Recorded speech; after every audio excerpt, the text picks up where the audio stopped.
প্রতিদিনই বিকালের নাস্তাতে কিন্তু অনেক টাইপের ভাজা পোড়া অথবা অনেক রকম নাস্তা রেডি করতে হয়। তো সেক্ষেত্রে কিন্তু যারা সিঙ্গারা পছন্দ করেন তারা বাসায় এভাবে একদম দোকানের মতো মুচমুচে সিঙ্গারা বানাতে পারেন। এই রেসিপিটা ফলো করলে কিন্তু সিঙ্গারার ভাজ দেওয়া আর সিঙ্গারা একদম মুচমুচে করার টিপসগুলোও কিন্তু পেয়ে যাবেন। তো আশা করছি ভিডিওটা ভালো লাগবে। প্রথমে সিঙ্গারার ডোটা বানিয়ে নেওয়ার জন্য আমি একটা বাটিতে 2 কাপ পরিমাণ আটা নিয়ে নিচ্ছি। এর সাথে দিচ্ছি হাফ চা চামচ পরিমাণ লবণ। এবার একটু আটার সাথে লবণটা মিশিয়ে নিচ্ছি। আর দিচ্ছি 2 টেবিল চামচ পরিমাণ সয়াবিন তেল। এবার আটার সাথে তেলটা খুব ভালোভাবে মিশিয়ে নিতে হবে। আটার সাথে তেল এভাবে মিশিয়ে নেওয়ার কারণে কিন্তু সিঙ্গারাটা একদম মুচমুচে হবে। ভালোভাবে যখন মাখানো হয়ে যাবে এভাবে মুঠ পাকিয়ে দেখবেন এভাবে মুঠ হবে। তারপর আমি এখানে নর্মাল টেম্পারেচারে থাকা পানি অ্যাড করব। অল্প অল্প করে পানি দেব আর ডোটা ভালোভাবে মাখিয়ে নিব। সিঙ্গারার ডোটা কিন্তু খুব বেশি নরম হওয়া যাবে না। রুটি পরোটার যে ডো করা হয় তার চাইতে কিন্তু শক্ত হবে। আমি অল্প অল্প করে পানি দিচ্ছি আর ডোটা খুব ভালোভাবে মাখিয়ে নিচ্ছি। আমি যখনই সিঙ্গারা বানাই তখন সবসময় একটু বেশি করে বানানোর চেষ্টা করি, কারণ এটা ফ্রিজে স্টোর করে রাখা যায় অনেক দিন পর্যন্ত। তো যখন খুশি তখন বের করে ভেজে খাওয়া যায়। 2 থেকে 3 মাস পর্যন্ত সিঙ্গারাটা কিভাবে সংরক্ষণ করবেন সেটাও কিন্তু আমি বলে দিব ভিডিওতে। ডোটা আমি খুব ভালোভাবে মথে নিচ্ছি। যত ভালোভাবে এভাবে মাখানো হবে তত কিন্তু সিঙ্গারাটা ভালো হবে। আর ডোটা কেমন হয়েছে, কতটুকু শক্ত হয়েছে সেটা নিশ্চয়ই দেখে বোঝা যাচ্ছে। তো এরকম শক্ত হতে হবে, খুব বেশি নরম না। তারপর আমি ডোটা ভালোভাবে মাখানো হলে একটু গোল শেপ করে আমি বাটিতে রেখে দিচ্ছি। ডোটার উপরে যেন শুকিয়ে না যায়, রুক্ষ না হয়, সেই জন্য উপরে একটু সয়াবিন তেল লাগিয়ে দিচ্ছি। এতে করে কিন্তু ডোটা সফট থাকবে। এখন আমি ঢেকে রেখে দেব 10 থেকে 15 মিনিটের জন্য। এইটুক সময়ের মধ্যে ডোটা আরও সফট হয়ে যাবে। আর অন্যদিকে আমি সিঙ্গারার পুরটা বানিয়ে নেওয়ার জন্য চুলাতে কড়াই দিয়ে তাতে তেল, কাঁচামরিচ আর পেঁয়াজ দিয়েছি। এবার এটা একটু হালকা ভেজে নেব। পেঁয়াজগুলো যখন সিদ্ধ হয়ে যাবে তখন আমি এর মধ্যে 5 ফোড়ন দিয়ে দিচ্ছি। সিঙ্গারা বানাতে অবশ্যই পুরটার মধ্যে 5 ফোড়ন দেওয়ার চেষ্টা করবেন, এতে করে কিন্তু সিঙ্গারার ঘ্রাণটা অনেক বেশি ভালো হয়। এখন সবগুলো মশলা দিয়ে দিব। আমি এখানে 1 চা চামচ পরিমাণ রসুন বাটা, হাফ চা চামচ আদা বাটা, 1 চা চামচ হলুদ, স্বাদ মতো লবণ, 1 চা চামচ পরিমাণ ধনিয়া আর জিরা গুঁড়ো দিচ্ছি। তারপরে দিচ্ছি হাফ চা চামচ পরিমাণ লাল গুঁড়া মরিচ। এবারে সবকিছু একটু ভালোভাবে মিশিয়ে নিচ্ছি। একদম শুকনা হওয়ার কারণে আমি এখনই পানিটা দিয়ে দিচ্ছি ভালোভাবে মশলাটা কষিয়ে নেওয়ার জন্য। মশলাটা যখন কিছুটা কষানো হয়ে যাবে তখন আমি এর মধ্যে 1 কাপ পরিমাণ মুরগির মাংস দিয়ে দিচ্ছি।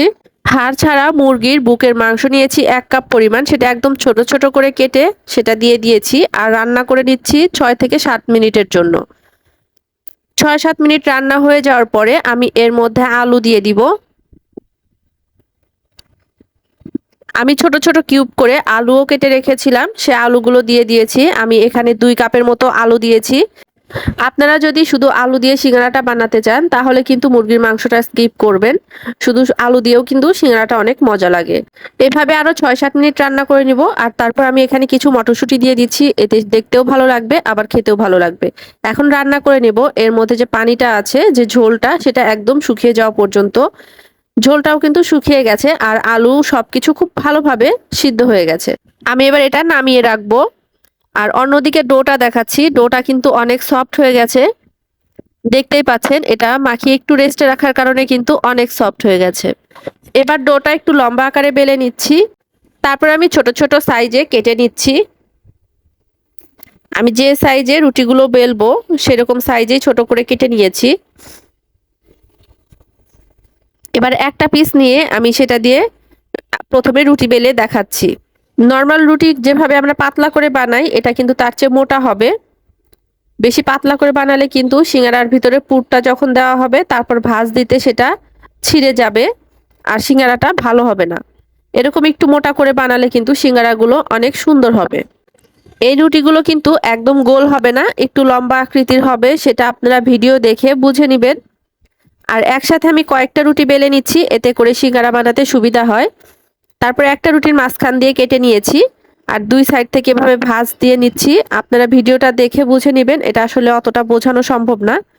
তারপর দুইটা অংশ একসাথে ভালোভাবে হাত দিয়ে চেপে চেপে লাগিয়ে দিচ্ছি, যাতে করে তেলের মধ্যে দেওয়ার পরে খুলে না যায়। এবার এরকম কোণার মতো হলে এই কোণার মধ্যে আমি পুরটা দিয়ে দিচ্ছি। আমি চিকেন আর আলু দিয়ে যে পুরটা করে রেখেছিলাম সেটা দিয়ে দিচ্ছি।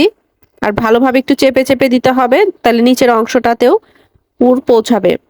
এবার চার সাইডে একটু পানি লাগিয়ে নিয়েছি আর হাতের সাহায্যে খুব ভালোভাবে চারিটা সাইড লাগিয়ে দিচ্ছি। পানি না দিলে কিন্তু ভালোভাবে লাগবে না। এরপর আমি একটা সাইড এনে আরেকটা সাইডে লাগিয়ে দিচ্ছি। তারপরে দেখতে পাচ্ছেন এটা কিন্তু সিঙ্গারার শেপে চলে এসেছে।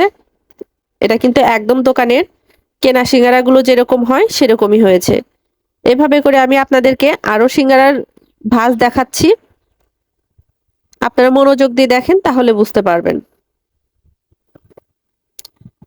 আমি আগেরগুলোর মতো সেম একইভাবে সিঙ্গারাগুলো বানিয়ে নিচ্ছি। তারপর মুখটা খুব ভালোভাবে লাগিয়ে নেওয়ার পরে দুইটা কোণার সাইড একসাথে লাগিয়ে দিলেই কিন্তু হয়ে যাবে সিঙ্গারা। দেখতে পাচ্ছেন একদম দোকানের মতো পারফেক্ট সুন্দর সিঙ্গারা। আমি এখন সবগুলো সিঙ্গারা ভেজে নেব না, আমি 5টা সিঙ্গারা ভাজবো আর এই বাকি সবগুলো সিঙ্গারা আমি এখন ডিপ ফ্রিজে রেখে দেব। প্রথমে এগুলো শক্ত হবে, তারপরে এগুলো আমি একটা ঢাকনাযুক্ত বাটিতে অথবা জিপলক ব্যাগে সংরক্ষণ করব। এখন সিঙ্গারাগুলো ভেজে নেব, সেই জন্য হাঁড়িতে অনেকটা পরিমাণ তেল দিচ্ছি। সিঙ্গারাগুলো ডুবো তেলে ভাজতে হবে। তেলটা যখন কিছুটা গরম হবে তখন আমি সিঙ্গারাগুলো দিয়ে দিচ্ছি। চুলার আঁচটা মিডিয়াম টু লোর মাঝামাঝি রাখবো, কারণ জোরে জাল থাকলে কিন্তু সিঙ্গারাটা মচমচে হবে না। অনেকটা সময় নিয়ে ধীরে ধীরে সিঙ্গারাগুলো বেশ ভালোভাবে ভেজে নিতে হবে। কিছুক্ষণ পরে আমি সিঙ্গারাগুলো একটু অন্য সাইড করে দিচ্ছি। এভাবে করে একটু পর পর ঘুরিয়ে ঘুরিয়ে আমি চারি সাইড খুব ভালো করে ব্রাউন কালার করে ভেজে নেব। আর ধীরে ধীরে ভেজে নেওয়ার কারণে কিন্তু সিঙ্গারাগুলো পুড়েও যাবে না, আবার খুব মচমচে হবে। সিঙ্গারাগুলো যখন ভাজা হয়ে যাবে তখন কিন্তু চারি সাইড খুব সুন্দর ব্রাউন কালার হয়ে যাবে। আর তখন আমি সিঙ্গারাগুলো সব তুলে নিব। আমি সিঙ্গারাগুলো তুলে নিচ্ছি। তেলটা ঝরিয়ে সবগুলো সিঙ্গারা আমি তুলে নিব। আর দেখতেই পাচ্ছেন সিঙ্গারাগুলো কেমন হয়েছে, উপরটা কিন্তু একদম মচমচে। আর এরকম সিঙ্গারা খেতে কিন্তু ভালো লাগে, উপরটা মচমচে আর ভিতরে একটু নরম। তো আশা করছি আজকের ভিডিওটা আপনাদের ভালো লেগেছে। আজকে এখানেই শেষ করছি। আল্লাহ হাফেজ।